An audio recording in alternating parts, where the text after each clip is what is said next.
Io non voglio diffondere assolutamente apprensione nei cittadini, dico semplicemente ai cittadini che siamo entrati in una fase, che è la fase X, che è quella che non si scherza più. Più di 1300 nuovi positivi in 24 ore, quasi 600 ricoveri, di cui 66 in terapia intensiva.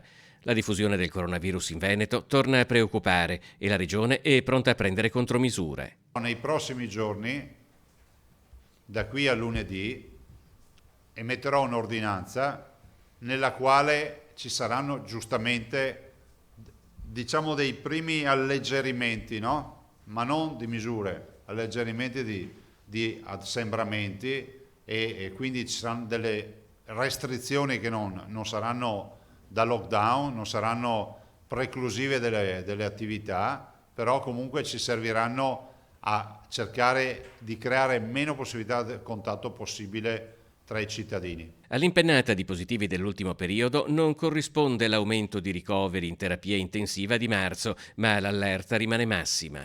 C'è pressione negli ospedali, perché comunque sono 588 posti che avremmo dedicato volentieri ad altre patologie.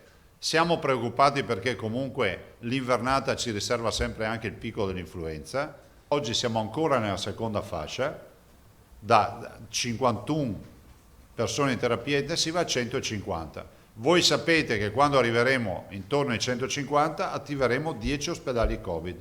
Con 1000 terapie intensive il Veneto è pronto a gestire l'emergenza, ma per riuscirci c'è bisogno della collaborazione di tutti e rimane basilare l'utilizzo delle mascherine e di ogni precauzione anticontagio. Se tutti domani mattina andassimo in banca a prelevare i nostri risparmi, il sistema bancario mondiale fallirebbe, perché c'è sempre un punto di tenuta, come c'è un punto di tenuta sui ricoveri, sui tamponi e su tutto. Finiamola con le narrazioni e col romanticismo che si può risolvere tutto. Non si risolve tutto, la perfezione non è di questo mondo. Oltre certi limiti non si può andare.